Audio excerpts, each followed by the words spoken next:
Captain Jake Morrison stared at his screen and rubbed his tired eyes. He had been watching the stars for 12 hours straight. The monitoring station was quiet, except for the soft hum of machines. Outside the thick windows, the planet Kepler 442b spun slowly below them. Jake took a sip of his cold coffee and made a face. It tasted awful, but he needed to stay awake. His job was to watch for ships coming into the system. Most days, nothing happened. Trade ships came and went. Military patrols passed by. Everything was normal and boring, but today felt different. The Zephyrian Empire was celebrating its 500th anniversary. All across the 12 star systems, people were having parties and parades. The Empire ruled over dozens of alien worlds. It had the biggest military force in the galaxy. Everyone said it would last forever. Jake's screen beeped. A small dot appeared at the edge of his sensors. He leaned forward and adjusted the controls. The dot was moving toward them, but it was still very far away. Probably just another trade ship, Jake said to himself. He had seen thousands of them over the years. They all looked the same on his screen, but as the dot got closer, Jake frowned. The ship's energy reading was strange. It did not match any ship in the Empire's database. Jake had never seen anything like it. He pressed a button on his desk. "Control, this is Morrison. I have an unknown contact approaching the system." A voice crackled through the speaker. "Copy that, Morrison? Can you identify the ship type?" Jake looked at his screen again. The readings made no sense. "Negative, Control. The energy signature is unlike anything in our files. Stand by, Morrison." Jake waited and watched the mysterious ship get closer. It was moving at a steady speed, not too fast or too slow. It seemed to know exactly where it was going. 20 minutes later, Admiral Lisa Kane's voice came through the radio. She commanded the 3rd Battle Fleet, which was stationed nearby. "Morrison, this is Admiral Kane. I'm seeing your contact on our long-range sensors. We're moving to intercept." "Yes, Admiral." "The ship is still not responding to any identification requests." Admiral Kane's fleet consisted of 200 ships. They were some of the most powerful vessels in the Empire. Each one could destroy a small planet. Jake felt better knowing they were on their way. Dr. Peter Ross arrived at the monitoring station an hour later. He was a thin man with gray hair and thick glasses. He studied old alien civilizations and knew more about space history than almost anyone. "Show me what you found," Dr. Ross said as he walked up to Jake's station. Jake pointed at his screen. "Here's the ship. Look at these energy readings. They don't match anything we know." Dr. Ross studied the data carefully. His eyes grew wide. "This is impossible. These readings suggest technology that shouldn't exist." "What do you mean?" "The power output is enormous, but the ship appears to be only cruiser-sized. Our biggest dreadnoughts don't produce energy signatures like this." Jake felt a chill run down his spine. Could it be some kind of weapon? "I don't know, but I've seen similar patterns in very old records. There are stories about civilizations that existed before the Empire. Most people think they're just myths." On the capital world of Zephyria Prime, Emperor Voss III sat on his golden throne. He was a large man with cold eyes and a cruel smile. The throne room was filled with his advisors and generals. General Marcus Webb stood at attention in front of the Emperor. He was the head of the Imperial military. "Your Majesty, we have reports of an unknown ship entering the capital system." "Emperor." Voss waved his hand dismissively. "One ship? Why are you bothering me with this?" "The ship's origins are unknown, Your Majesty. It doesn't match any known design." "So what? We have 10,000 ships in our fleet. One unknown vessel is nothing to worry about." General Webb shifted uncomfortably. Admiral Kane has moved to. Intercept with 200 ships. Good. Destroy it if it causes any trouble. Now, what about the anniversary celebrations? Are the people enjoying themselves? Yes, Your Majesty. The parades are going well. The citizens are happy. The Emperor smiled. Excellent. 500 years of rule, and we're stronger than ever. No force in the galaxy can challenge us. Back at the monitoring station, Jake watched Admiral Kane's fleet surround the mysterious ship. The Imperial vessels formed a perfect circle around the unknown craft. It was a standard tactical formation designed to prevent any ship from escaping. Unknown vessel, this is Admiral Kane of the Imperial Navy. Identify yourself immediately. The Admiral's voice echoed through space. The mysterious ship remained silent. It continued moving forward at the same steady pace. It showed no signs of stopping or turning away. Dr. Ross stood next to Jake, studying the readings. Look at this. The ship's hull is reflecting our scanner beams. It's like it's made of some kind of mirror material. Is that possible? Not with our technology. But these readings suggest the ship is using principles we don't understand. Admiral Kane tried again. Unknown vessel, you are entering restricted space. Stop your engines and prepare to be boarded. Still no response. Jake watched his screen. As the mysterious ship continued forward, the Imperial fleet moved to block its path, but the ship didn't slow down or change course. It's like they don't care about our fleet, Jake said quietly. Dr. Ross nodded. Or maybe they're not afraid of it. The thought sent another chill through Jake. What kind of ship wouldn't fear 200 Imperial warships? Communications officer Amy Turner was on Admiral Kane's flagship. She had been trying to contact the unknown ship for hours. Admiral, I'm detecting faint signals from inside the vessel, but I can't translate them. What kind of signals? They appear to be in an unknown language, but there are mathematical patterns. It might be some kind of code. Admiral Kane studied the mysterious ship through her view screen. It was unlike anything she had ever seen. The hull was smooth and dark, with no visible weapons or engines. It looked almost organic. How long until we reach intercept range? She asked. 15 minutes, Admiral. Good. If they won't talk, we'll board them and find out what they want. But deep down, Admiral Kane felt uneasy. Something about this ship was very wrong. It shouldn't exist, yet here it was. And it was heading straight for the heart of the Empire. As the mysterious ship drew closer, Jake noticed something else on his screens. The ship's energy signature was changing. It was like the vessel was waking up from a long sleep. Dr. Ross, look at this. The power readings are increasing. Dr. Ross studied the data with growing alarm. This is impossible. The energy output has doubled in the last 5 minutes. What does that mean? I don't know. But I think we're about to find out. The mysterious ship continued its steady approach toward the Imperial fleet. Whatever it was, wherever it came from, it was about to make contact with the most powerful empire in the galaxy. Jake Morrison watched his screens and wondered if this was the beginning of something terrible, or perhaps something wonderful. Either way, he knew that nothing would ever be the same again. The Empire's 500th anniversary celebration was about to become something very different, something that would change the course of galactic history forever. Admiral Lisa Kane stood on the bridge of her flagship, the Dominion. Around her, officers worked quietly at their stations. Through the main view screen, she could see the mysterious ship floating in space. It looked small compared to her massive fleet, but something about it made her nervous. Distance to target? She asked. 5,000 kilometers, Admiral, replied Lieutenant Commander Steve Adams. He was her tactical officer and had served with her for 10 years. Any response to our hails? Communications Officer Amy Turner shook her head.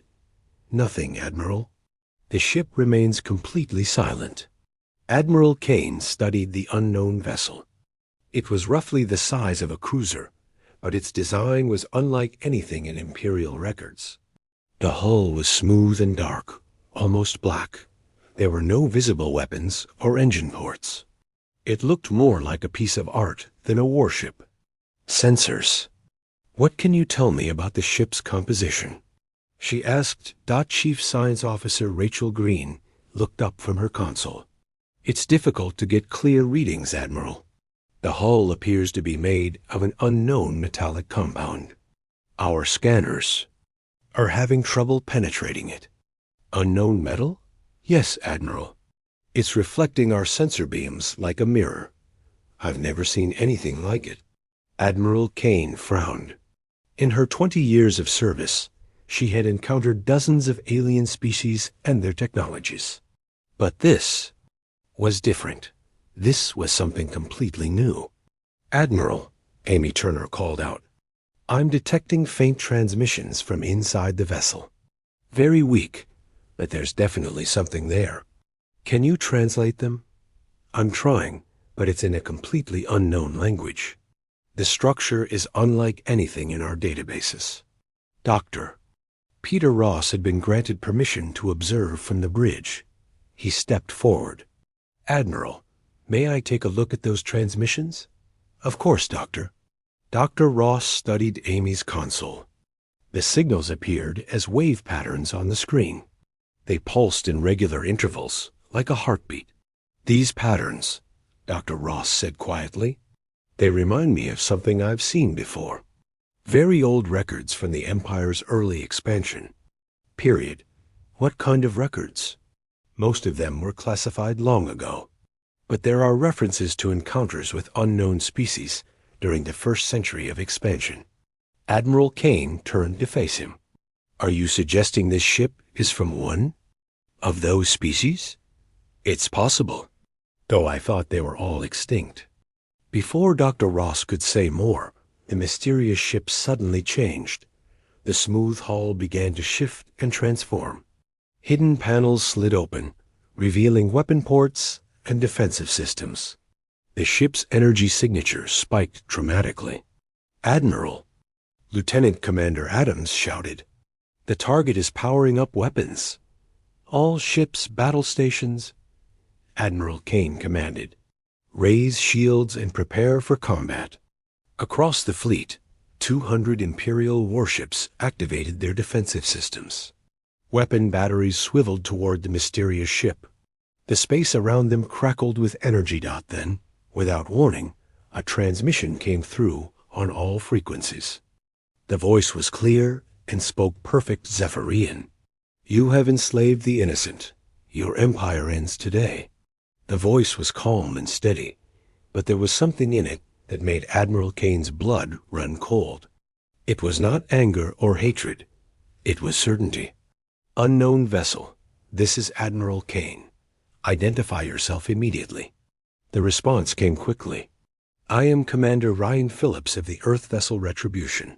You will surrender your fleet and submit to judgment. Earth? Dr. Ross whispered. I've never heard of such a place. Admiral Kane activated her communicator. Commander Phillips, I don't know what Earth is, but you are outnumbered 200 to 1. Power down your weapons and prepare to be boarded. You misunderstand the situation, Admiral. You are not hunting me. I am hunting you. Before Admiral Kane could respond, the Retribution attacked. The first weapon it fired was unlike anything the Imperials had ever seen. It appeared as a bright blue beam that seemed to bend space around it.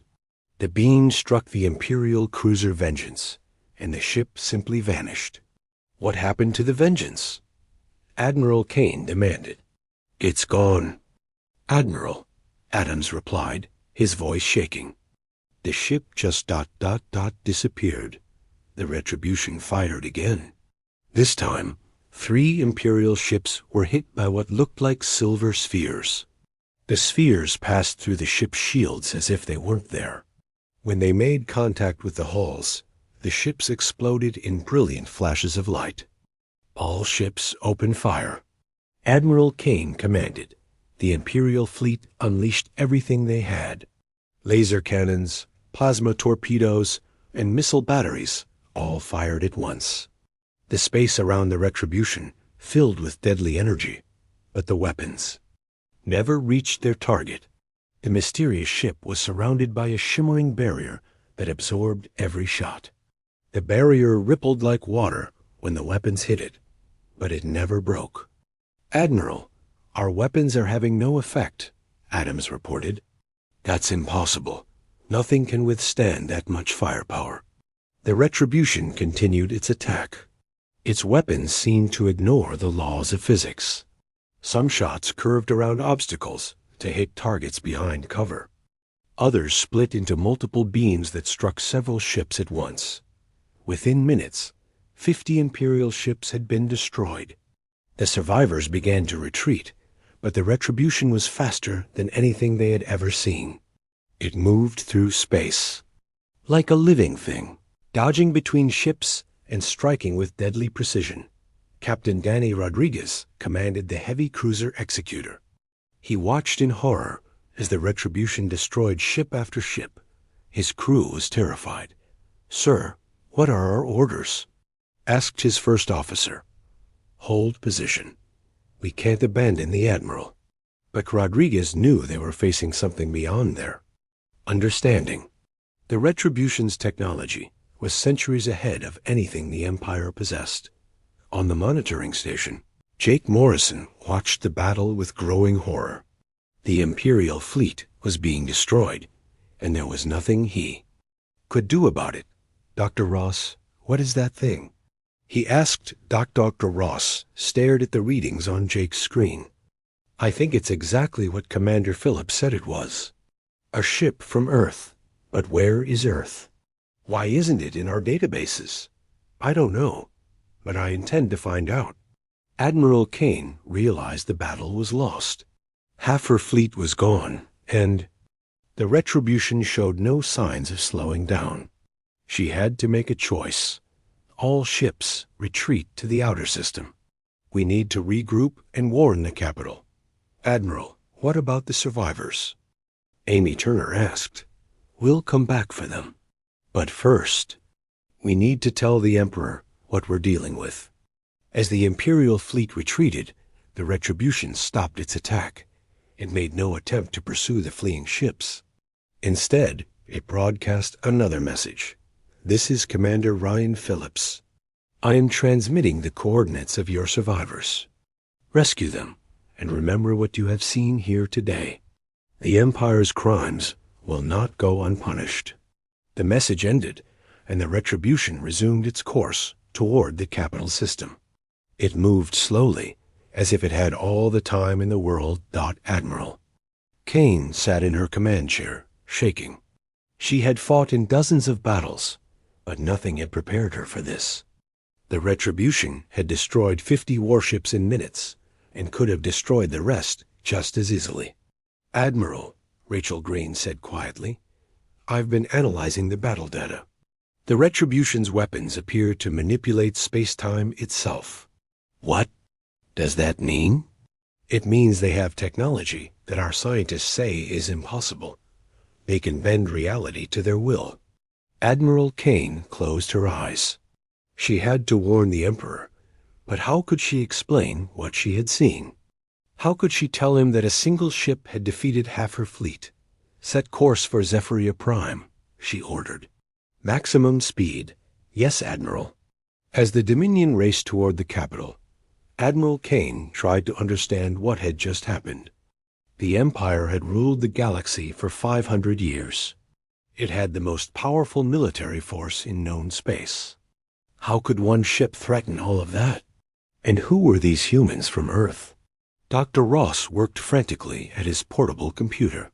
He was searching through every database he could access, looking for any reference to Earth or humans.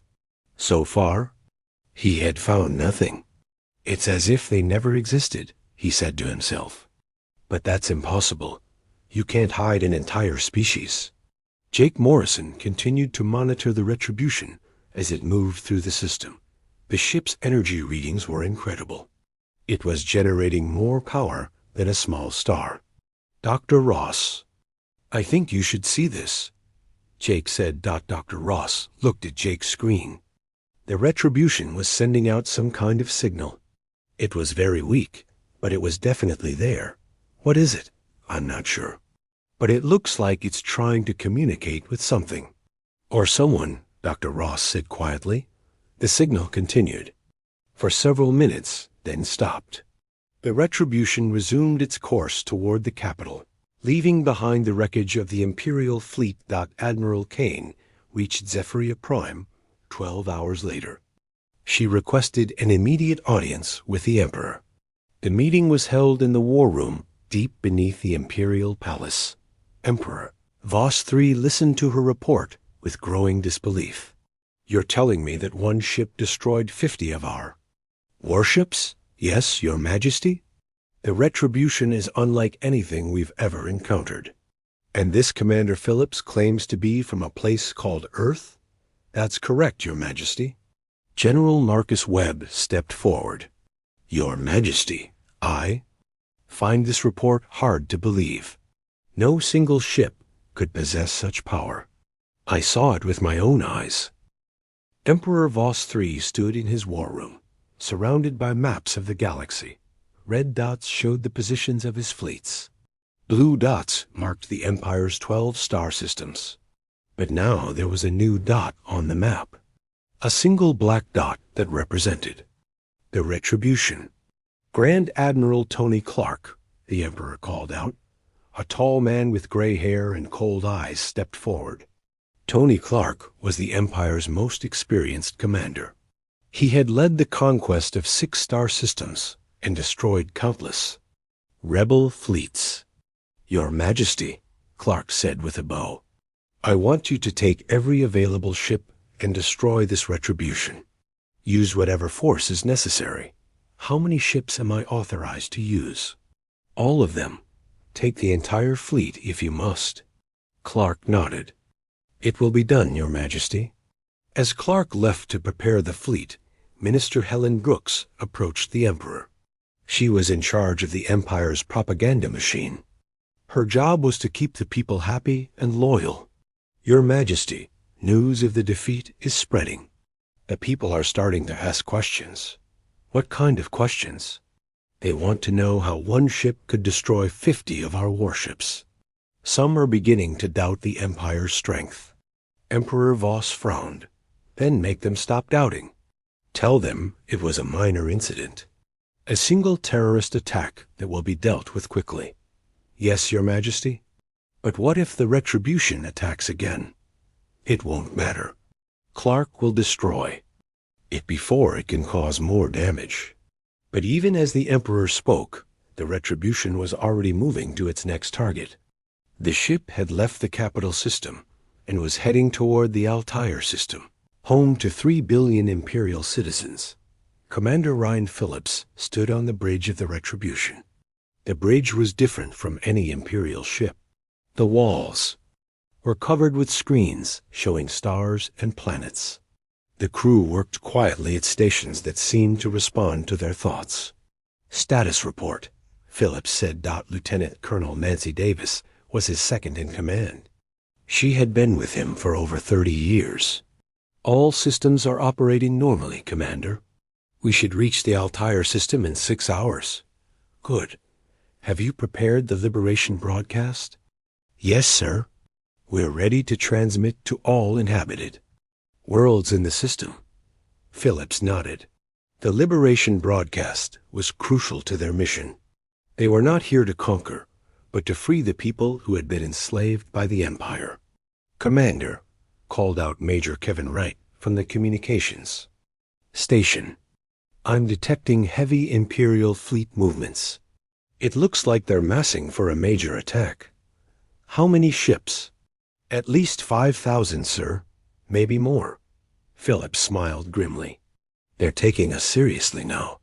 In the Altair system, Governor, Paul Martinez received an urgent message from the capital.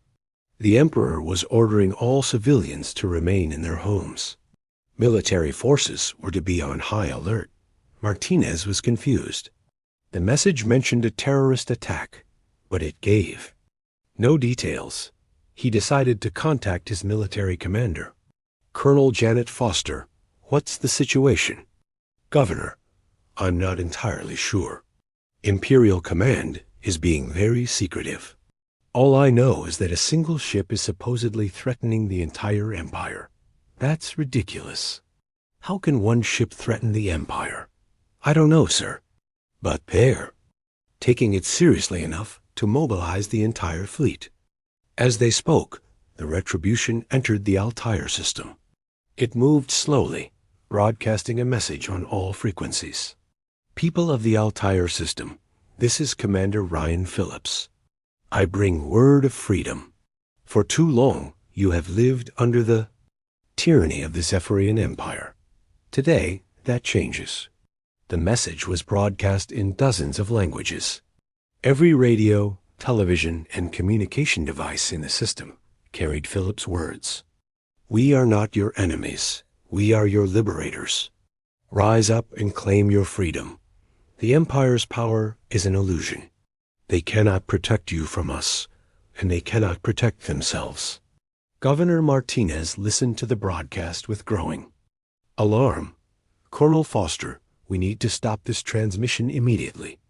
I'm trying, Governor, but the signal is too strong. It's overriding all our communication systems.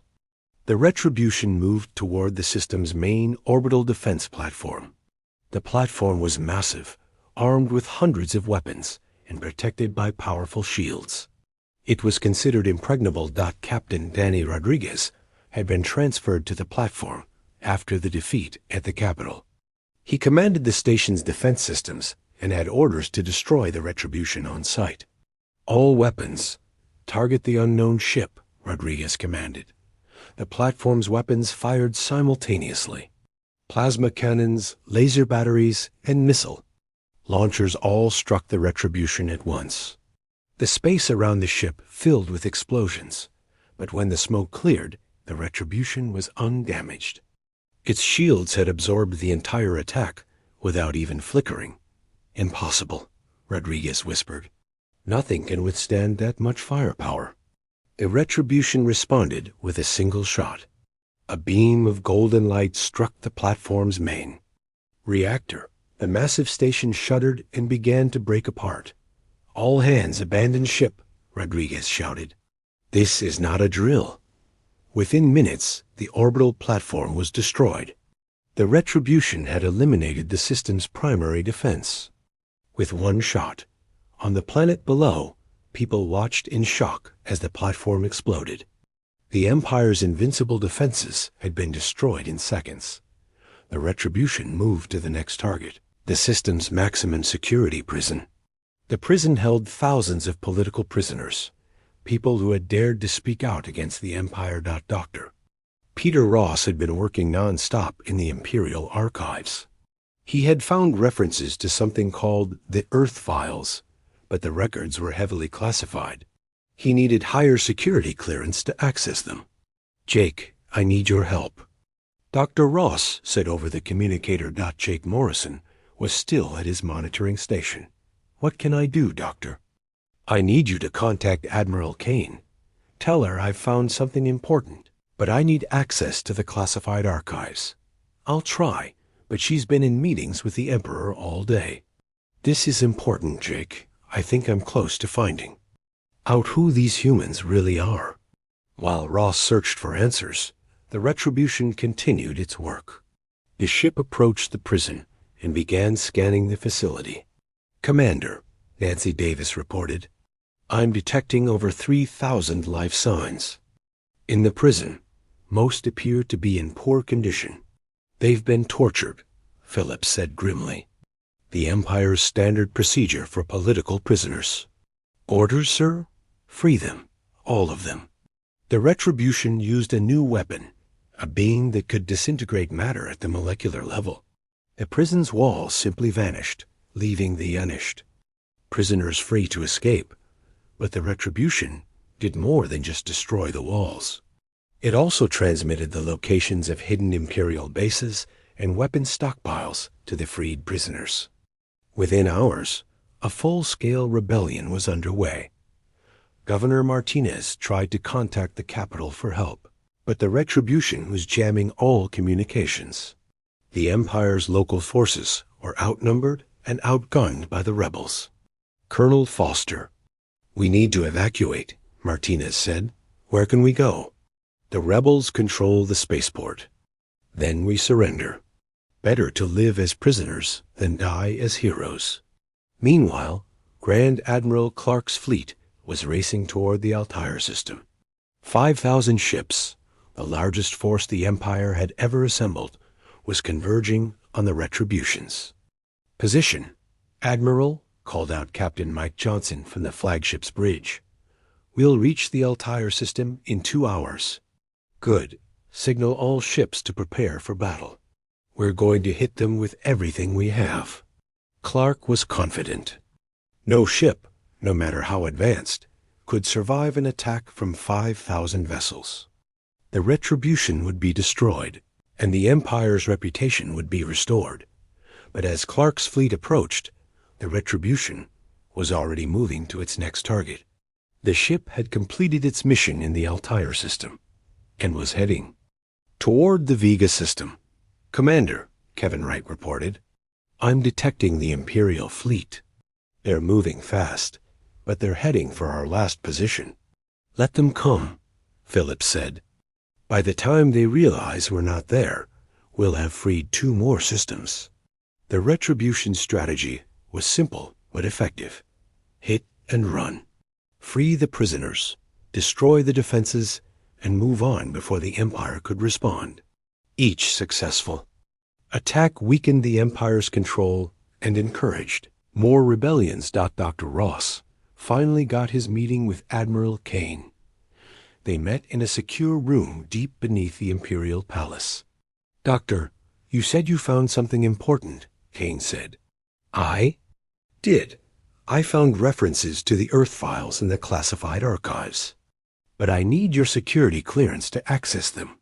"What are the Earth files?" "I don't know yet. But they're connected to the early expansion period, 500 years ago." Kane frowned. 500 years ago was when the Empire first began. Its expansion, but there are very few records from that time. That's what makes this so important. The Earth files might tell us who these humans really are. Kane made a decision.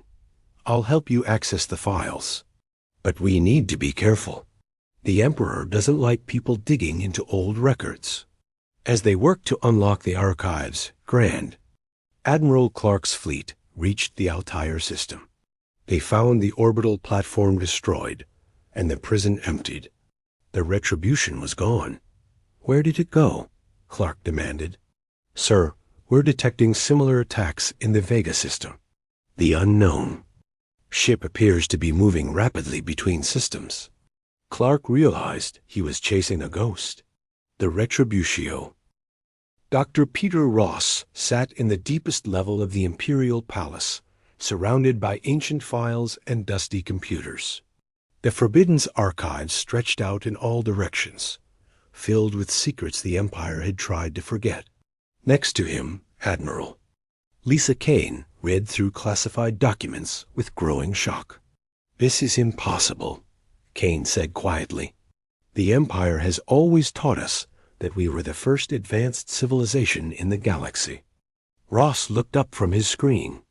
"According to these files, that's a lie. The galaxy was full of advanced species when the Empire began its expansion. Then what happened to them?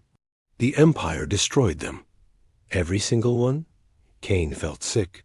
She had spent her entire life serving the Empire, believing they were bringing order to the galaxy. Now she was learning the truth. They were conquerors who had committed genocide on an unimaginable scale. "Keep reading," Ross said grimly. "It gets worse." The files told a story of systematic destruction. The Empire had started small, with just a few ships and a handful of worlds. But they had a weapon that no other species possessed: complete ruthlessness. They showed no mercy to anyone who opposed them. "Look at this," Ross said, pointing to a file marked Species Elimination Protocols. They didn't just defeat other civilizations. They wiped them out completely. Every man, woman, and child. Kane read the document with horror. It was a step-by-step guide for destroying entire species. First, destroy their military.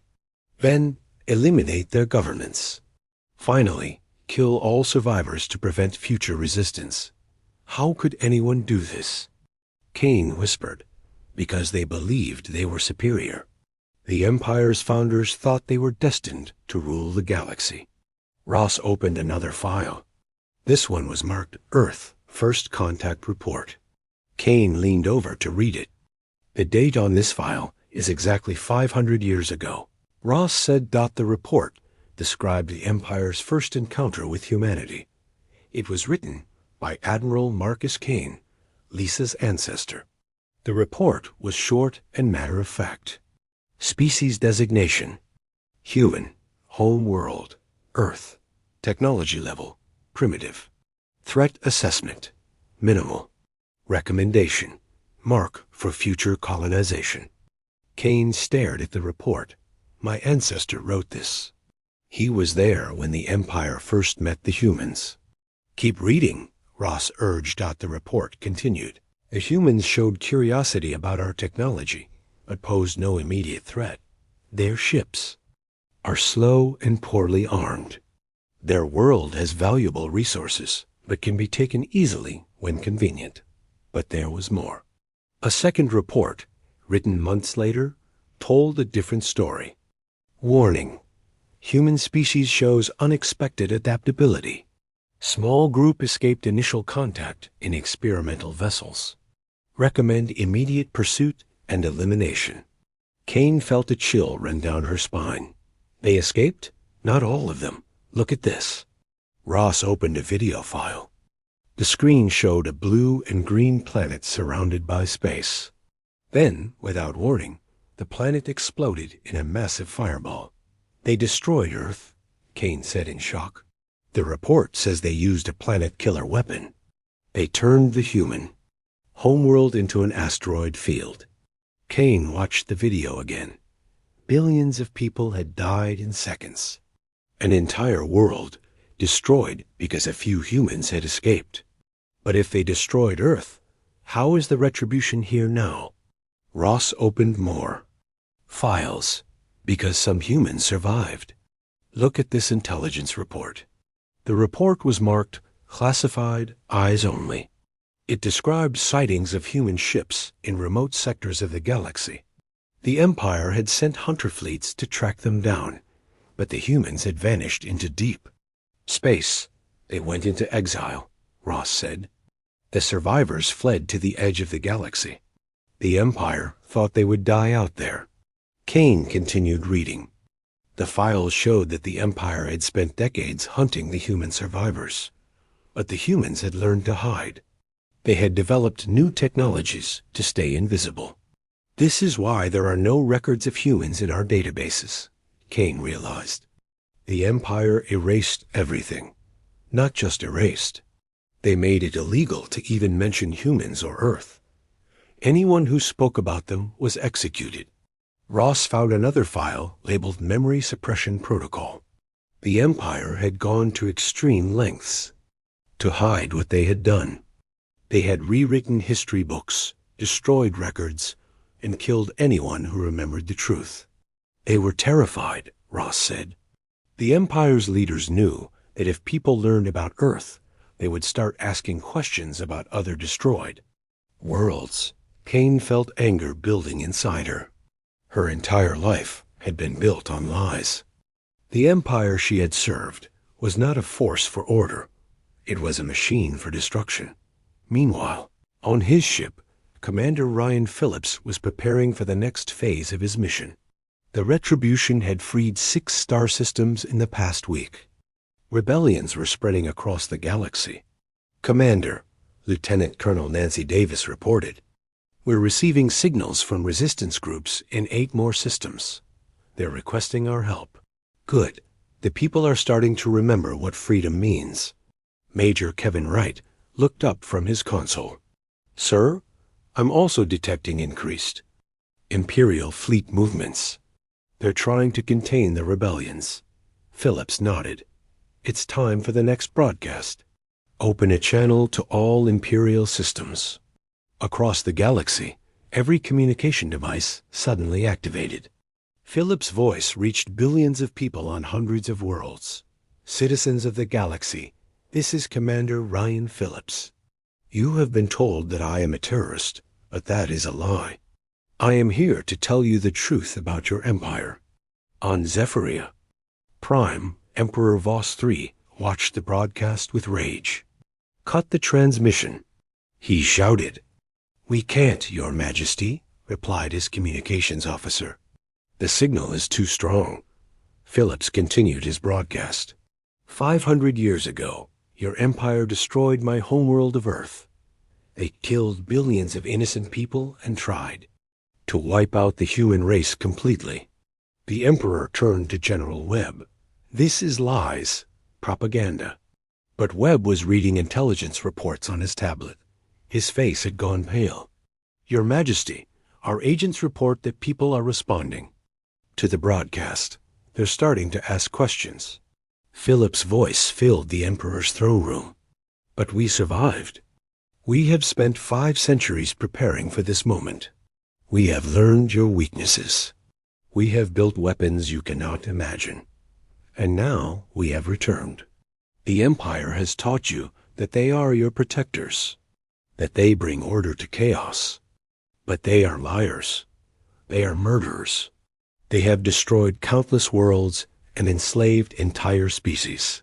On a mining world in the Tau Ceti system, workers stopped their machines to listen. On Proxima Station, Imperial soldiers put down their weapons. On research colonies and trade worlds, people gathered around radios and screens. Rise up, Phillips urged them. Take back your freedom. The Empire is not invincible. We have proven that one ship has defeated their fleets. One ship has freed entire systems. Together, we can end their reign of terror forever. Back in the archives, Dr. Ross made another disturbing discovery. Admiral, look at this file. It's a list of destroyed worlds. Kane read the list with growing horror. There were hundreds of entries. Entire species that had been wiped out by the Empire. Andromedans, status extinct. Centaurians, status extinct. Draconians, status extinct. The list went on and on. They killed them all, Kane whispered. Every single one. Any species that refused to submit was destroyed completely. Ross opened another file. This one contained video records of the destructions. World after world reduced to rubble by Imperial fleets. How did no one know about this? Kane asked. Because the Empire made sure no one survived to tell the story. They killed entire populations and then rewrote history. Kane watched footage of Imperial ships bombarding peaceful planets. She saw cities burning and refugees fleeing. She saw children crying as their parents were executed. I've been serving monsters, she said quietly. We all have. The Empire has hidden this from everyone, even their own officers. Suddenly, Archivist Sam Carter burst into the room. He was an elderly man who had worked in the archives for 40 years. Dr. Ross, Admiral Kane, you need to see this immediately, Carter said, breathing heavily. What is it? Ross asked. I found another cache of files, hidden deeper than anything else. They're marked with the highest security classification. Carter led them to a vault they had never seen before. Inside were dozens of files marked Project Genesis. What's Project Genesis? Kane asked. Carter opened the first file. It's the Empire's plan for ultimate conquest. They want to destroy every other form of life in the galaxy. The files described a weapon capable of sterilizing entire star systems. The Empire had been working on it for centuries, using technology stolen from the species they had destroyed. They're planning to commit genocide on a galactic scale, Ross said in shock. When? Kane demanded. Carter checked the files. According to this, the weapon will be ready within a year. They call it the final solution. Kane felt sick. Not only had the Empire destroyed countless worlds in the past, they were planning to kill everything that remained. We have to stop this, she said. How? We're just 3 people against an entire empire. Before anyone could answer, alarms began, blaring throughout the palace. Red lights flashed in the corridors above them. What's happening? Carter asked. Kane activated her communicator. Control, this is Admiral Kane. What's the situation? Admiral, the Retribution has appeared in orbit. Around Zephyria Prime. It's broadcasting another messa. The sky above Zephyria Prime darkened as 3,000 Imperial ships moved into defensive positions. It was the largest fleet ever assembled, called back from across the galaxy for this final battle. Emperor Voss III had gambled everything. On this moment, Grand Admiral Tony Clark stood on the bridge of his flagship, the Eternal Dominion. Around him, his officers prepared for the fight of their lives. Through the main view screen, he could see the Retribution floating alone in space. 1 ship against 3,000, Clark said to his tactical officer. This should be over quickly. But Captain Mike Johnson wasn't so sure.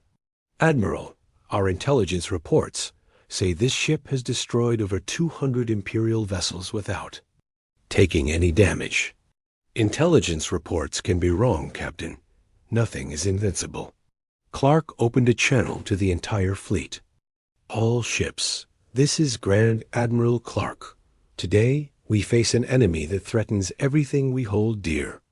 But we are the Imperial Navy. We have never been defeated, and we will not be defeated today. On the planet below, billions of people watched. The sky, some supported the Empire, believing the propaganda they had been fed all their lives. Others hoped secretly that the mysterious ship would succeed. In the palace archives, Admiral Lisa Kane, Dr. Peter Ross, and Sam Carter continued studying the classified files. What they had discovered was even worse than they had imagined.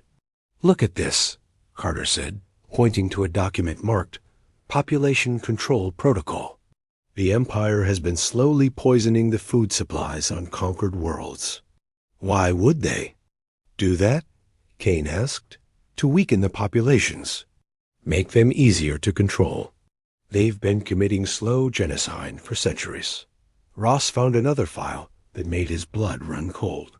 They've been experimenting on prisoners, using them to test biological weapons. Kane realized the full scope of the Empire's crimes. It wasn't just the destruction of Earth or the other worlds. The Empire had been systematically torturing and killing innocent people for 500 years. We have to get this information to Phillips, she said. How? We're trapped in the palace, and there's a battle starting above us. Before anyone could answer, Phillips' voice echoed across the planet again. But this time, he wasn't speaking to the Emperor. He was speaking to the people. Citizens of Zephyria Prime, I know many of you fear me. Your government has told you. I am a terrorist who wants to destroy your way of life. But I am here to offer you something your empire never has, the truth. Emperor Voss III stormed onto the bridge of his command ship. Why haven't you destroyed that ship yet? He demanded. Grand Admiral Clark looked uncomfortable. Your Majesty, we're still moving into position. I don't want excuses. I want that ship destroyed. Clark gave the order to attack. 3,000 ships opened fire simultaneously. The space around the Retribution filled with energy beams, plasma bolts, and missiles. It was the most devastating attack in galactic history. But when the weapons reached the Retribution, something impossible happened. The ship's shields didn't just absorb the attack. They reflected it back at the Imperial fleet. What just happened? Clark shouted. Sir, our own weapons are returning to us. The reflected energy struck the Imperial ships with devastating effect. Hundreds of vessels were destroyed by their own weapons. The survivors retreated in panic. Phillips spoke again, his voice calm despite the chaos. Emperor Voss, you have one final chance. Surrender now, and I will spare your fleets. Never, the Emperor screamed. All ships, attack pattern Gamma. Ram that ship if you have to. The remaining Imperial ships charged at the Retribution. But Phillips was ready for them. The human ship activated a weapon unlike anything the galaxy had ever seen. A wave of golden energy spread out from the Retribution. When it touched the Imperial ships, they simply stopped working. Their engines died, their weapons powered down, their life support systems failed. Sir, all our systems are offline. Johnson reported. We're dead in space. Clark stared at his instruments in disbelief. Every ship in the fleet had been disabled simultaneously. 3,000 vessels rendered helpless in an instant. How is this possible? He whispered. Phillips provided the answer in his next broadcast. The weapon I just used creates quantum disruptions in all electronic systems. Your ships are disabled but intact. Your crews are alive but powerless. This is my final offer, Emperor. Voss, surrender yourself for trial. Your crimes against the galaxy must be answered for. On the planet below, Emperor Voss III faced the end of his reign. His fleets were defeated, his weapons useless, but he refused to give up. If I cannot rule the galaxy, then no one will, he declared. The Emperor activated a hidden control panel in his throne room. Computer, initiate Project Genesis. A mechanical voice responded. Project Genesis activation requires confirmation from 3 senior officials. I am the Emperor. I override all protocols. Override accepted. Project Genesis weapon charging. Time to full power. 10 minutes. Dr. Ross heard the announcement and felt his blood turn to ice. He's activating the planet killer. He's going to destroy everything. Kane grabbed her communicator. All stations, this is Admiral Kane. The Emperor has activated Project Genesis. Repeat, Project Genesis is active, but it was too late. Deep beneath the palace, a massive weapon began to charge. When it fired, it would sterilize every world in the star system. Phillips heard the announcement as well. His ship's sensors detected the enormous energy buildup on the planet below. Commander, Nancy Davis reported, I'm reading a weapon signature, unlike anything in our databases. If that thing fires, it will kill everything in this system. How long do we have?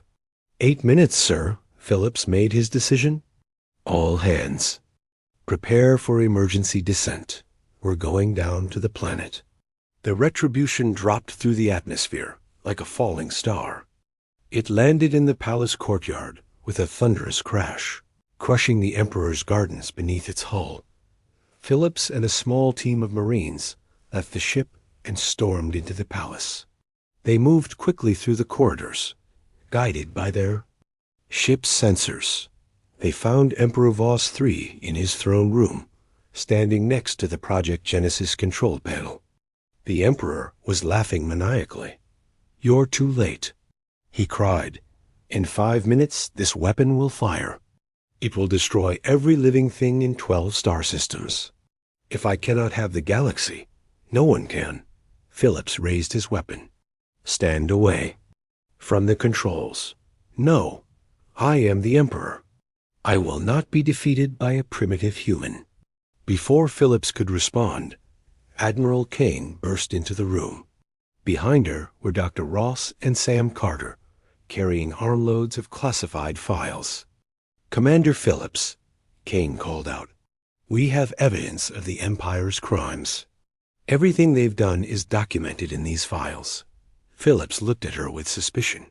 You're an Imperial officer. Why would you help me? Because I've learned. The truth.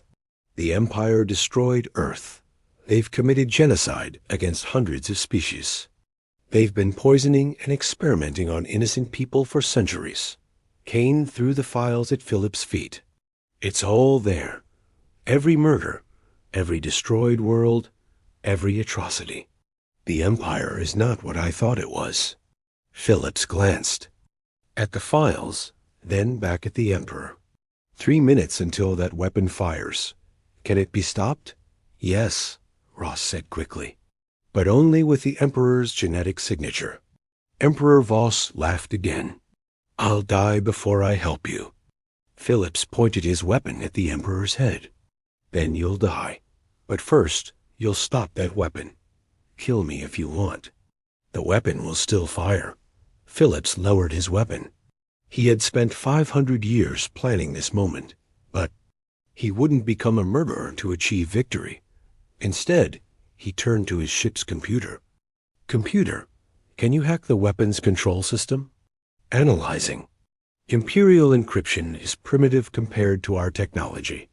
I can disable the weapon in 30 seconds. Do it. The Emperor's face went pale as he realized his final weapon was being turned off. No, you can't do this. I am the ruler of the galaxy. Not anymore, Phillips said quietly. The Project Genesis weapon powered down with a low whine. The threat to the star system was over. Phillips turned to Admiral Kane. What do you intend to do now? Help you rebuild, she said firmly. The Empire must answer for its crimes. The people deserve to know the truth. Over the following days, the truth spread across the galaxy. The classified files were broadcast on every channel. People learned about the destroyed worlds, the genocide, the experiments. They learned about Earth and the humans who had survived against impossible odds. The reaction was swift and decisive. On world after world, people rose up against their imperial governors. The Empire's military forces, learning the truth about what they had been serving, laid down their weapons and joined the rebellion. Emperor Voss III was arrested and put on trial for crimes against sentient life. The evidence against him was overwhelming. He was found guilty and sentenced to spend the rest of his life working to repair the damage he had caused. Commander Phillips revealed that the retribution was not alone. Other human ships emerged from hiding places throughout the galaxy. But they came not as conquerors, but as partners in building a new civilization. The new Galactic Confederation was based on principles the Empire had never known: equality, justice, and freedom for all species. The humans shared their advanced technology freely, helping to rebuild the worlds the Empire had damaged. Dr. Ross became the Confei. The lost human warship returned, and its wrath shook the galaxy. Part 1. The Ghost Ship. The stars trembled as space itself tore open. A massive ship slid through the rippling tear, its dark hull gleaming under the light of nearby Centauri. The ship was huge, almost 2 miles long, with sharp angles and weapon ports that lined its sides. This was the HFY Harbinger, once the pride of Earth's fleet, missing for 70 years. Everyone had thought it destroyed in the final days of the Proxima War. Everyone was wrong. Alarms blared across the Centauri trade hub. The massive space station housed thousands of beings from dozens of species, but very few humans. Not anymore. The station's security chief, an Axioni named Vrel, stared at the sensor readings with his 4 eyes widening in horror. "That's impossible," he whispered. "Run the identification protocols again." His assistant, a nervous Axioni junior officer, tapped the console. "Sir, we've run it 3 times. It's the HFY Harbinger, the human warship that vanished at the Battle of Proxima. The weapon signatures match perfectly." Vrel's skin paled from blue to almost white. "Contact the Confederation immediately. All channels." Across the trade hub, a human woman named Susan Riley felt her personal communicator vibrate against her wrist. She was the only human allowed in the engineering section, valued for her technical skills despite her species. The Axioni treated Humans like tools, useful but disposable. Susan glanced at her communicator and froze. Unknown sender, but the message was clear. Coordinates, followed by 5 simple words. We have returned. Prepare them. Susan looked around to make sure no one was watching, then deleted the message. Her heart beat faster. Could it really be true? The stories her parents had told her about Earth's last great warship, sent on a final mission before their homeworld fell? Aboard the Harbinger, Commander John Mercer stood on the bridge alone. The ship was designed for a crew of 500, but now its vast corridors echoed empty except for the soft hum of machines. John looked exactly as he had 70 years ago, a man in his late 30s with short brown hair now streaked with a bit of gray, deep blue eyes, and the strong build of someone used to military life. He should have been over 100 years old now, but time had barely touched him. He stared at the trade hub through the main viewport. Begin passive scans, he told the ship's computer. Map all changes since our departure. Scanning, the ship responded in a calm female voice. Warning, multiple Axioni vessels detected approaching from the hub. Intercept course. John nodded. As expected, they always were quick to panic. He touched a control panel, and screens lit up around him, showing faces of humans across the galaxy, all receiving his coded message. Let's see who answers the call, he said quietly. On the Axioni diplomatic vessel racing toward the Harbinger, Captain Zex paced nervously. He had been ordered to make contact with the human ship and determine its intentions, preferably without starting another war. The Axioni had defeated the humans 70 years ago, but it had been costly. If the Harbinger had somehow found allies or new technology during its long absence. Sir, his communications officer called out. We're being hailed by the human vessel. Put it through, Zex ordered, straightening his ceremonial collar. The screen lit up to show John Mercer's face. The human looked calm, almost amused. Captain, John said with a slight nod. I am Commander John Mercer of the Earthship Harbinger. I request safe passage and information. We've been away for some time. Zex tried to hide his surprise at seeing a human in a proper military uniform. These days, humans wore work clothes or service uniforms as befitted their lower status. Commander Mercer. Zex replied carefully. Your ship's appearance is quite unexpected. The war ended 70 years ago. Earth is now under Confederation protection. John's expression didn't change, but something cold flashed in his eyes. Protection. I see. And the status of human colonies. They contribute to the Confederation economy through resource extraction and technical services, Zex said, using the official phrase for what was essentially forced labor. How generous of you to include us, John said. His voice was friendly, but his eyes were not. I'll need to speak with human representatives. That might be difficult. There are no human officials anymore. All humans report to Confederation administrators. John was silent for a moment. I see. Then perhaps I should speak with your leaders directly. On the trade hub, Susan Riley slipped away from her post, claiming illness. Her Axioni supervisor barely looked at her as she left. Humans were known to be physically weaker after all. Instead of going to her tiny quarters, she headed to a maintenance tunnel rarely used by anyone. There, a small transmitter was hidden behind a loose panel, something she had built in secret over many months. She activated it and whispered, Ghost frequency active. Message received. Awaiting instructions. After a moment of static, a voice replied, John Mercer's voice. Lieutenant Riley, your family served on the Harbinger before my departure. Your grandmother was my chief engineer. Susan gasped. The family stories were true. Commander Mercer, how is this possible? You haven't aged in 70 years. Where I went, time flows differently, he answered. Listen carefully. The Harbinger didn't just survive. It found something that will change everything. But I need to know what happened while we were gone. Tell me about Earth. Susan swallowed hard. Earth is a mining colony now. Most humans work in dangerous areas the Axioni won't go. The best of us are taken as technical experts. They let us live if we're useful. There was silence on the other end. Then John spoke, his voice tight with controlled rage. And our military? Disbanded. Weapons forbidden to humans. Commander, what happened to the Harbinger? The stories say you were sent through an experimental wormhole. We were.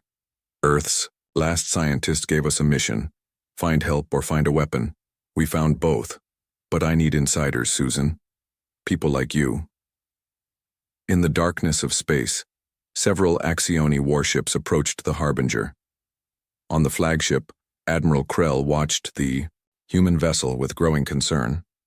The ship's weapon systems were unlike anything he had seen before. New technology had been added to its hull, technology that didn't match any known species. All ships, prepare to surround the human vessel, he ordered. If it makes any aggressive move, destroy it immediately. Back on the Harbinger, John watched the approaching ships on his screen. They never learn, he said to himself. Then to the ship. Activate the veil.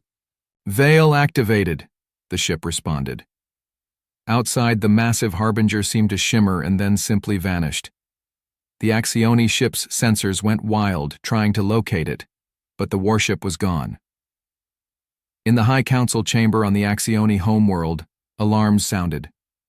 The counselors looked at each other in confusion until the Supreme Leader entered, his face grim. The humans have returned, he announced. And they have the one thing we feared they might find. What's that? Asked a younger counselor. The Supreme Leader's expression darkened. The truth about how the war really started, and technology from the ancients. He turned to his security chief. Find every human with technical skills or military background, detain them all, now.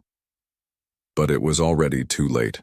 Across the galaxy, humans were receiving the message. The Harbinger had returned. And this time, it wasn't running away. The lost human warship returned, and its wrath shook the galaxy. Part 2. Whispers of Rebellion. 2 days after the Harbinger vanished from Centauri space, the Axioni Confederation was in chaos. Emergency meetings filled every government building. On their homeworld, ships patrolled human settlements with orders to crush any sign of uprising. The Axioni knew what the return of Earth's legendary warship might mean. William Carter wiped sweat from his forehead as he fixed pipes in the lower levels of Tau Station. At 45, he had spent his entire life as a maintenance worker, fixing the systems that kept the massive space station running. The Axioni barely noticed him. He was just another human doing the work they didn't want to do. Carter, a voice called from his wrist communicator. Fuel leak in Section 12. Get there. Now. On my way, William answered, gathering his tools. He didn't recognize the voice, but that wasn't unusual. There were hundreds of Axioni supervisors on the station, and they all sounded the same to him. When he reached Section 12, he found no fuel leak. Instead, a small package was hidden behind a panel. Inside was a communicator unlike any he had seen before. It activated as soon as he touched it. William Carter, said a man's voice. Former Earth Navy engineer, hidden during the surrender to protect your family. I am Commander John Mercer of the UES Harbinger. William nearly dropped. The device, that's impossible. The Harbinger was lost decades ago. Not lost, sent away, and now returned. There was a pause. Your father served under me. He spoke of you often. William's heart pounded. His father had disappeared when William was just a boy. The Axioni said he died in an accident, but William had never believed them. What do you want from me, he asked. Access. Information. And when the time comes, action. Tau Station controls traffic through 3 major jump points. When we move, those jump points must be secured. William looked around nervously. The Axioni have tightened security everywhere. They're arresting humans for no reason. They're afraid, John replied. For the first time in 70 years, they have reason to be. Will you help us? William thought of his life. Endless work, no freedom, no future. Yes, he said finally. What do I need to do? Across the galaxy on the research planet Helios, Dr. Patricia Wells worked in her laboratory. She was one of the few humans allowed to conduct advanced research, but always under Axioni supervision. Today, the guards seemed especially tense. Dr. Wells, her supervisor, an Axioni scientist named Threll, entered the lab. You will explain these calculations immediately. He showed her a data pad with complex equations, her private work, stored on a secured system that should have been impossible to access. These are theoretical models for energy distribution, she said calmly, though her heart raced. Nothing practical. These look like weapon designs, Threll accused. Attempting to develop human weapons is punishable by death. They're theoretical physics models, Patricia insisted. If your scientists can't tell the difference between energy distribution, equations, and weapon designs, perhaps you should replace them. Threll's 4 eyes narrowed. You will be watched more closely from now on. After he left, Patricia returned to her work, careful to show no reaction. The equations weren't for weapons. They were for something far more important, a way to communicate, without the Axioni knowing. That night, as she slept, her personal computer lit up with a message. Dr. Wells, your father helped design the Harbinger's core systems. We need to finish what he started. On the Axioni homeworld, High Administrator Krell addressed the council. The human ship must be found and destroyed immediately. Our informants report increasing communication among human populations. Are they planning rebellion? Asked a council member. Impossible, another scoffed. Humans have been subjugated for generations. They have no weapons, no ships. Krell slammed his fist on the table. They have the Harbinger, a ship that somehow vanished from our sensors. A ship commanded by a human who should be dead by now. Do not underestimate this threat. He activated a holographic display showing dozens of human faces. These are humans with suspected ties to the old Earth military. Some of them are descendants of the Harbinger's original crew. I have ordered their immediate arrest. As the council argued, Susan Riley was being transported to an Axioni security facility. The guards had come for her just hours after her conversation with Commander Mercer. Someone had detected her hidden transmitter. The transport ship was small, with just 2 Axioni guards watching her. Susan kept her eyes down, playing the part of the submissive human. Inside, her mind raced. The Harbinger was real. Commander Mercer was real. Maybe freedom was possible after all. Suddenly, the ship's lights flickered. The engines made a strange sound, then stopped completely. The guards looked around in confusion. What's happening? One asked. Engine failure, the other replied, checking systems. We're drifting. A new ship appeared outside their viewport, sleek and black, with no visible markings. It was much smaller than the Harbinger, but clearly built with similar technology. Unknown. Vessel, the guard called over the communication system. Identify yourself. There was no answer. Instead, a beam of pale blue light enveloped the transport. The guards reached for their weapons, but they moved in slow motion, as if trapped in thick liquid. Susan found she could move normally. The transport's hatch opened. A human man in a simple gray uniform stood there. Lieutenant Riley, he said. Commander Mercer sends his apologies for the delay. Please come with me. As Susan boarded the mysterious ship, the guards remained frozen in place. What did you do to them? She asked. Temporal field, the man explained. They're experiencing time at a fraction of normal speed. To them, this entire rescue takes less than a second. The ship moved away quickly, then vanished into what looked like a small tear in space itself. Back on Tau Station, William Carter received his first real mission. The package delivered to him contained small devices no bigger than coins. Instructions told him to place them at specific locations throughout the station, near communication arrays, power junctions, and security centers. As he planted the 5th device, an Axioni security patrol rounded the corner. William quickly pretended to fix a nearby panel. Human, the lead guard called. What are you doing here? William kept his eyes down. Fixing a power relay, sir. It was causing fluctuations in this sector. The guard checked his datapad. There's no repair order for this section. William's heart sank. My supervisor sent me. Maybe he forgot to file the paperwork. The guard stepped closer. All humans are required to have proper authorization. You will come with us for questioning. As the guard surrounded him, all the lights on the station suddenly went out.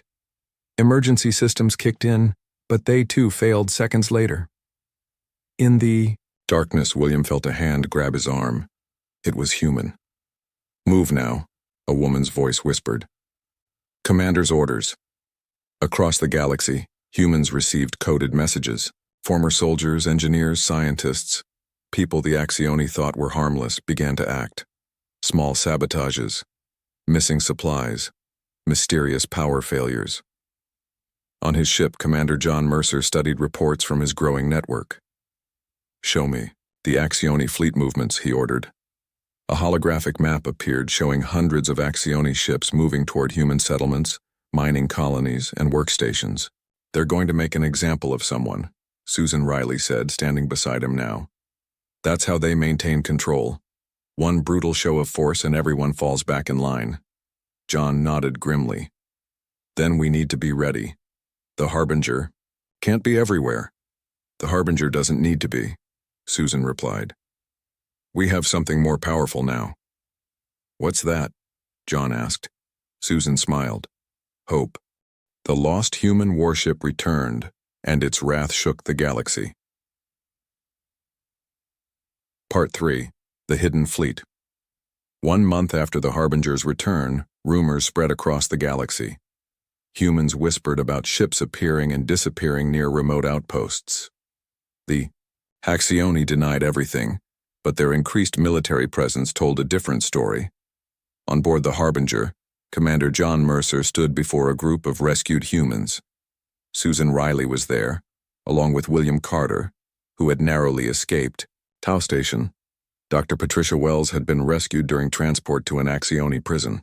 20 others stood with them, all former prisoners or workers who had been contacted by Mercer's growing network. You've all seen what the Axioni have done to our people, John said. Today you'll see what we've been preparing for the past 70 years. He pressed a control on his wrist device. The wall behind him became transparent, revealing the vastness of space. At first it seemed empty, then lights began to appear one by one until hundreds of them filled the view. Ships, Susan gasped. So many ships. John nodded. The Harbinger wasn't just lost in space. Where I went, time moved differently. What was 70 years for you was nearly 300 for me. I used that time to build. The lights grew closer, revealing vessels of various sizes. Some were small and fast-looking. Others were massive, rivaling the Harbinger itself. All had the same sleek, dark design with glowing blue lines running along their hulls. But how? Patricia asked. The materials alone would take centuries to gather. The place beyond the wormhole held remnants of an ancient civilization, John explained. They called themselves the Precursors. They mastered technologies we can barely understand. Manipulation of time, space, even gravity itself. Their civilization fell millions of years ago, but their automated systems remained. He gestured to the fleet. These ships were built by those systems following my designs, and they're crewed by humans. Impossible, William said. There weren't enough humans on the Harbinger to crew even one of these ships. John's expression grew somber. When the Harbinger went through the wormhole, there were 20 crew members with me. In the time-altered space we lived, had families. Generations passed. There are now over 10,000 humans who have never seen Earth. They've been training, all their lives, for this moment. The humans stared in awe at the fleet. For 70 years they had lived as slaves, believing they were alone in the universe. Now hope spread through the room like fire. On Europa, one of Jupiter's moons in Earth's solar system, thousands of humans worked in ice mines. The work was dangerous, and many died each year from accidents or exposure. But the ice contained rare minerals the Axioni needed, so the work continued. Frank Miller had been born on Europa. At 32, he had never known anything but the mines. His parents had told him stories about Earth, about freedom, but they seemed like fairy tales. Today, the warning sirens blared. Frank looked up from his work to see Axioni guards rushing through the tunnels. All humans return to your quarters immediately. The announcement echoed through the complex. This is not a drill. As Frank and the others headed back to their living areas, he noticed something strange. The Axioni weren't just ordering humans around, they seemed afraid. In his small room, Frank turned on the news feed. What he saw made his blood run cold. Axioni battleships surrounded Europa, weapons aimed at the human settlements. High Administrator Krell's face appeared on the screen. Attention, all peoples of the Confederation. A dangerous human terrorist group has been uncovered. Their leader, claiming to command the lost Earthship Harbinger, has been broadcasting seditious messages. This will not be tolerated. Krell's 4 eyes narrowed. To demonstrate our resolve, we have surrounded the Europa mining colony, where these terrorists have been operating. If the human known as John Mercer does not surrender within 1 hour, we will make an example of this colony. Frank's heart pounded. The Harbinger? The ship from the old stories? Across the galaxy, the message was broadcast on all channels. On the Harbinger, John Mercer watched with his officers. They're bluffing, one said. They need those mines. John shook his head. They're not bluffing. They'll sacrifice the entire colony to maintain control. Susan stepped forward. We can't surrender, and we can't reach Europa in time. John looked at the fleet of ships surrounding the Harbinger. No, but we can show them they're not the only ones with power. He turned to his communications officer. Broadcast on all frequencies. Make sure every species in the galaxy sees this. On Europa, Frank huddled with other miners in the common area. Armed Axioni guards stood at the doors. The hour was almost up, and everyone knew what would happen next. Suddenly, every screen in the colony changed. Instead of Krell's face, they showed a human man in a simple uniform with commander's insignia. I am John Mercer of the Earthship Harbinger, he said. To the Axioni Confederation, your threats against innocent miners will not succeed. You have 30 minutes to withdraw your forces from Europa. After that, we will take action. The Axioni guards laughed. One pointed at the screen. Empty threats from a dead species. Above Europa, the Axioni battle group prepared to fire. The command ship's captain received direct orders from Krell himself. Make it quick, but make sure it's recorded. The galaxy must see what happens to those who defy us. As the weapons charged, something strange happened. Small tiers appeared in space around each Axioni ship. From each tier emerged a small, dark object no bigger than a shuttle. Unknown vessels approaching, an Axioni officer reported. Minimal energy signatures. No weapons detected. Destroy them, the captain ordered, but before they could fire, blue light surrounded each Axioni ship. The light pulsed once, and every system on the ships went dead. Weapons, engines, even life support, all stopped working at once. In orbit around Europa, 20 Axioni warships drifted helplessly. Their crews struggled to restore power, but nothing worked. It was as if time itself had stopped for their technology. On screens across the galaxy, John Mercer's face appeared again. To all species of the galaxy, for 70 years, the Axioni have ruled through fear and lies. They claim humans are violent and dangerous. Today we could have destroyed their ships and killed thousands. Instead, we simply disabled them. The view changed to show the powerless Axioni ships. No Axioni lives were lost. When their ships are towed to safety, power will be restored. Remember this moment. Remember who was willing to kill innocents and who chose mercy. In colonies and stations across the galaxy, humans cheered. Other species watched in silence, some with fear, others with growing hope. On the Axioni homeworld, Krell raged. Find their fleet. Destroy it now. But his advisors had troubling news. High Administrator, we're detecting similar energy signatures near every major Axioni base and fleet. They've been watching us for months, perhaps years. Krell's face darkened. Then we use the ultimate weapon. Prepare the Sun Killer. His chief scientist looked alarmed. That weapon has never been tested. It could destroy entire systems. Better that than surrender to humans, Krell hissed, as the Axioni prepared their superweapon. John Mercer gathered his commanders. Phase 1 is complete. The Europa demonstration showed the galaxy our power and our restraint. Now we move to Phase 2. Susan looked at the star map showing Axioni movements. They're mobilizing everything they have, and intelligence suggests they're activating a weapon called the Sun Killer. John nodded grimly. Dr. Wells, is your team ready? Patricia stepped forward. Yes, Commander. The countermeasure is prepared. Then send the signal, John ordered. Activate all cells. Across the galaxy, on 100 worlds, humans who had planted the small devices William Carter had carried received the signal. The revolution had begun. The lost human warship returned, and its wrath shook the galaxy. Part 4. Wrath unleashed panic spread through the Axioni Confederation. Reports came in from every sector of space, communication systems failing, weapons shutting down, and databases being erased. The small devices planted by humans across hundreds of worlds activated simultaneously. High Administrator Krell addressed the leaders of the other species who had allied with the Axioni. His voice was tense, his 4 eyes constantly blinking, a sign of extreme stress in his species. The human threat is greater than we anticipated, he admitted. But we have gathered the largest fleet in galactic history.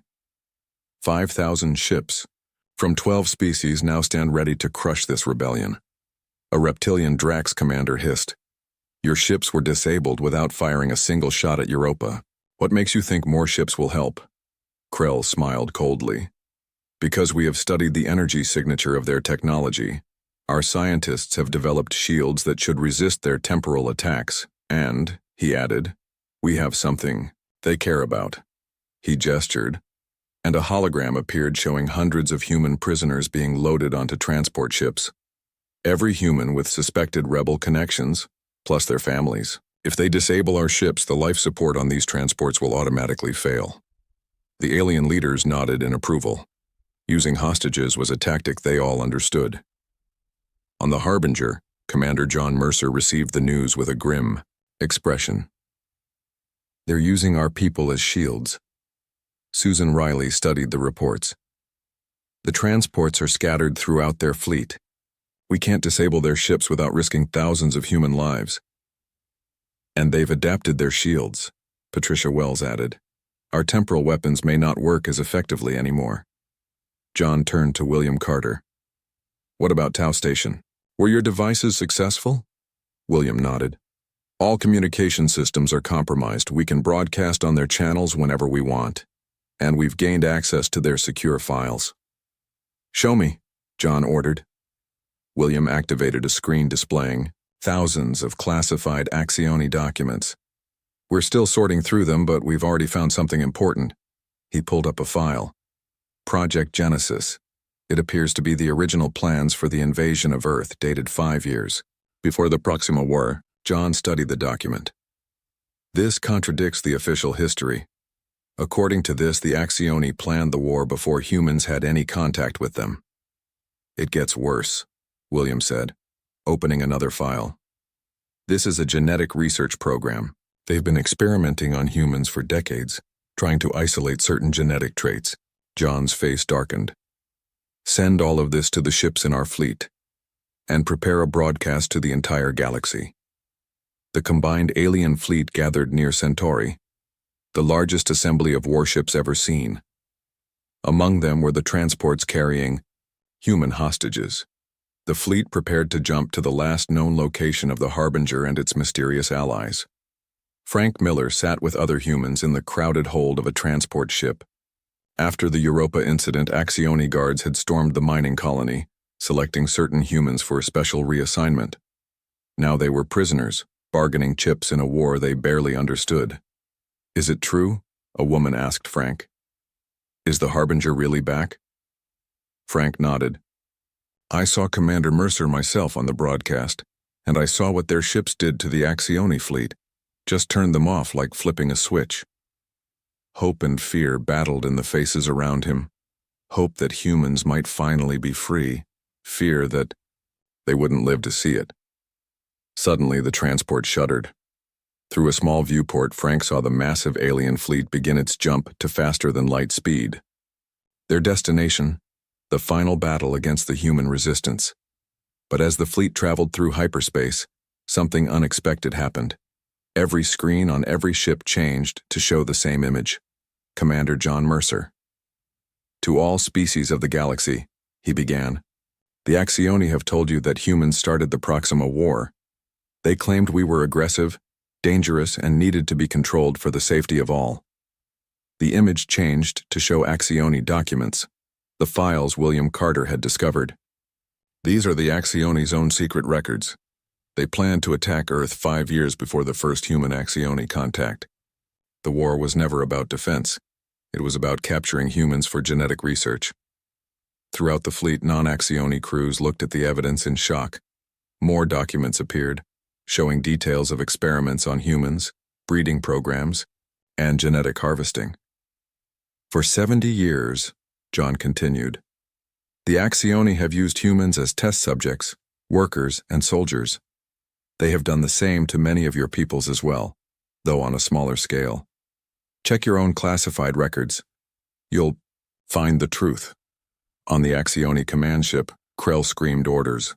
"Cut the transmission. Block this signal." "We can't," his communications officer replied.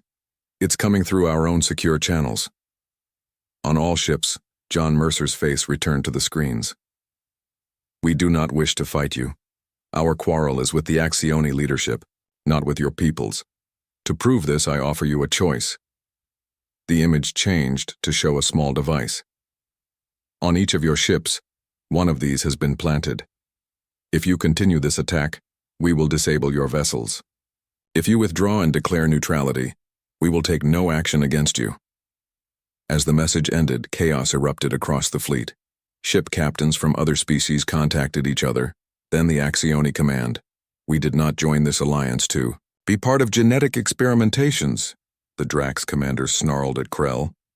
"Our ships are withdrawing." One by one, the allied species broke formation, their ships dropping out of hyperspace or changing course. Within hours, the mighty invasion fleet had shrunk to just under 2,000 ships. All Axioni. Krell was furious, but undeterred. "We still outnumber them, and we still have the human hostages." He turned to his weapons officer. "Prepare the Sunkiller. Target the human colony on Mars first. Let them see what happens to those who defy us." The Axioni fleet emerged from hyperspace, near a small nebula where the Harbinger had been detected.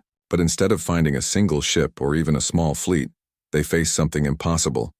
Thousands of ships waited for them, arranged in a perfect sphere around the Axioni fleet. Some were massive, easily twice the size of the largest Axioni vessels. Others were small and sleek, clearly designed for speed. All featured the same dark hull with glowing blue energy lines. "Impossible," Krell whispered. "There can't be this many." His tactical officer's voice shook as she reported, "Sir, we're detecting over 5,000 vessels. They've surrounded us completely." The Harbinger itself moved forward from the fleet, its massive form dwarfing even the Axioni command ship. John Mercer's voice came through on all channels. "High Administrator Krell, you hold human hostages. We hold your entire fleet. Release our people, and we will allow you to return to your territory. Continue this fight, and none of your ships will return home." Krell laughed bitterly. "You forget, Commander.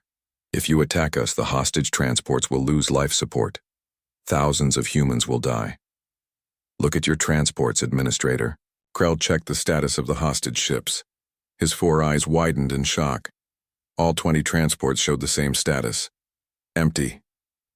"What have you done?" he demanded. On the Harbinger's bridge, John stood with Susan, William, and Patricia.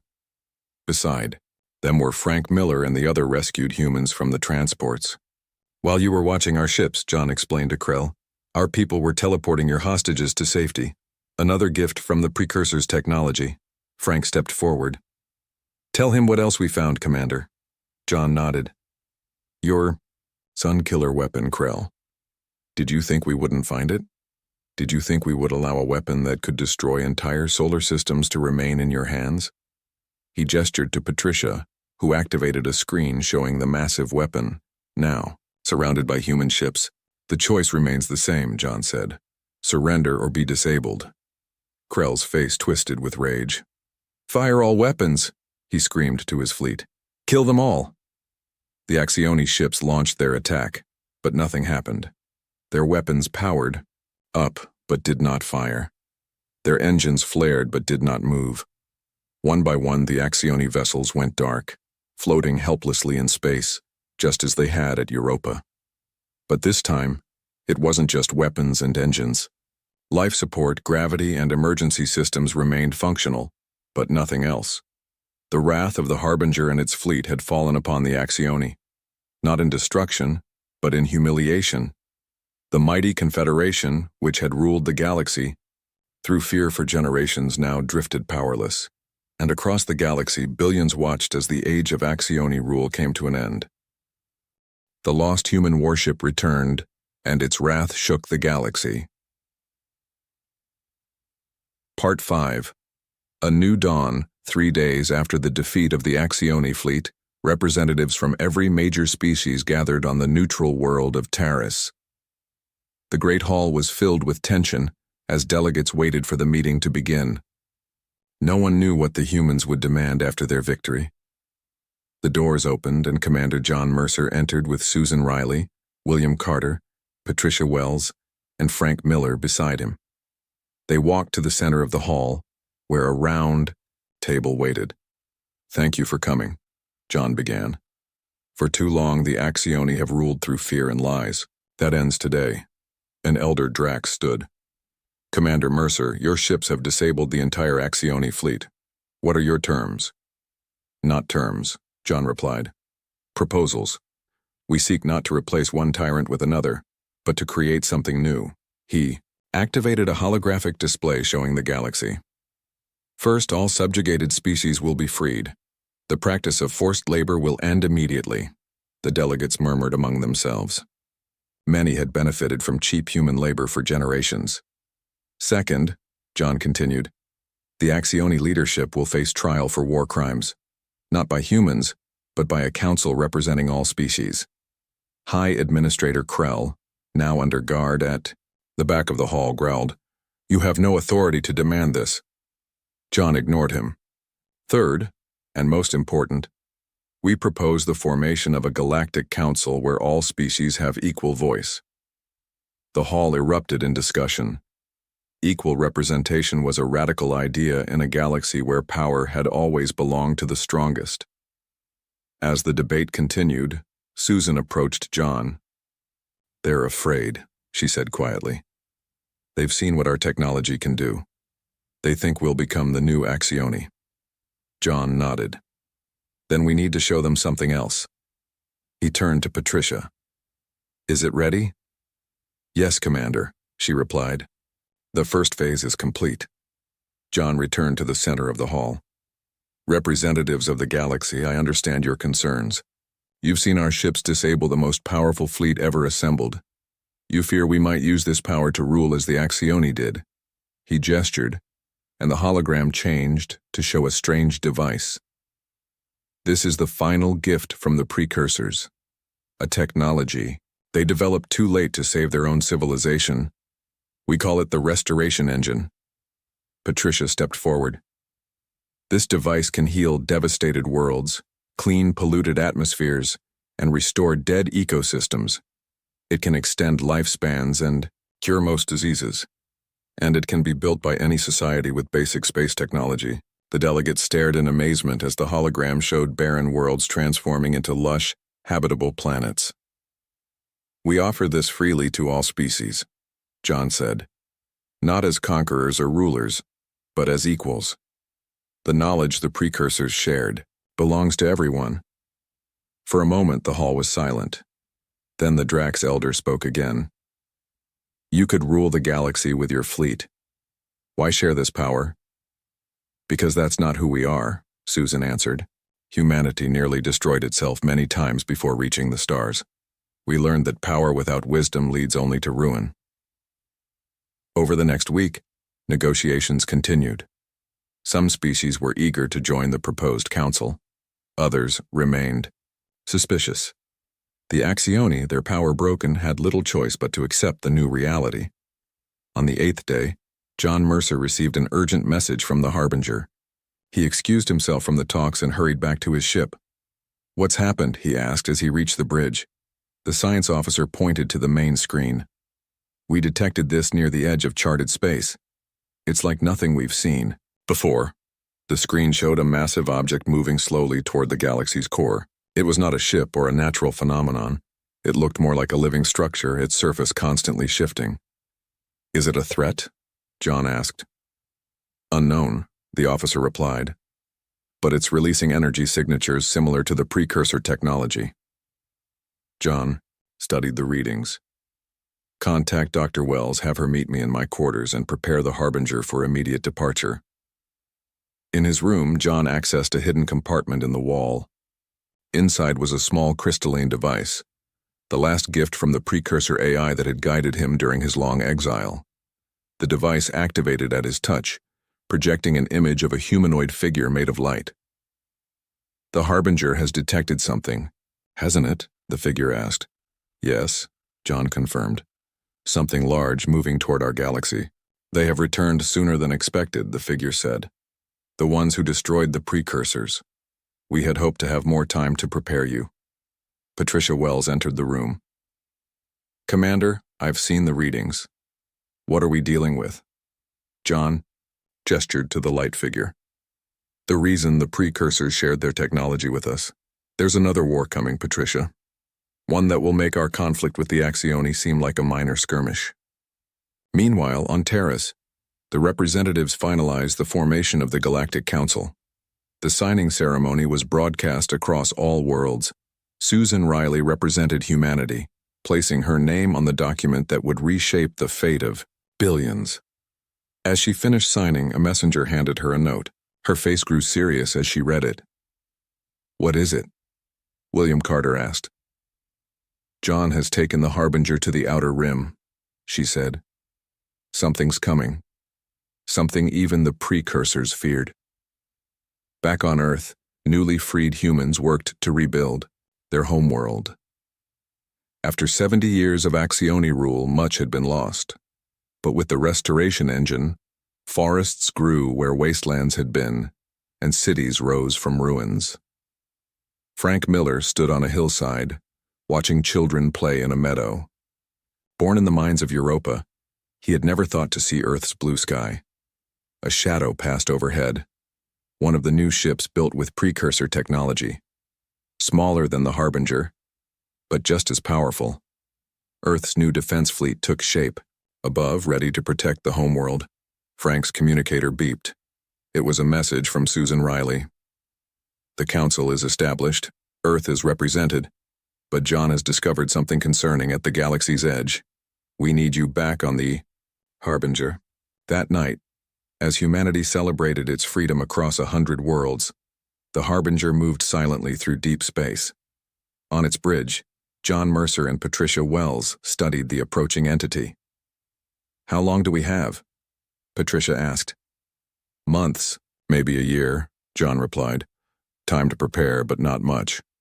"Will the council stand together when they learn the truth?" John looked at the stars spreading before them. "They must. What's coming doesn't care about our differences. It only seeks to consume. If we fight separately, we all fall." The Harbinger's engines flared as it accelerated to full speed. The ship that had returned to free humanity now raced to save all life in the galaxy. Behind it, Earth shone like a blue jewel. Free again, but for how long? The wrath that had shaken the galaxy had won the first battle, but the war for survival was just beginning. As the Harbinger vanished into the darkness between stars, a final message was sent to Susan Riley on Earth. "Gather the fleet. Alert the council. What we found beyond the wormhole has found us." In the vast darkness of space, the entity continued its approach. Within its shifting form, the light of consumed stars glimmered like trapped fireflies. A hunger, that had devoured. Entire galaxies now turned its attention to a new target. But for the first time, it would face an enemy prepared for its coming. The lost warship had returned, and the knowledge it brought might be enough to save them all. Or perhaps not. Only time would tell.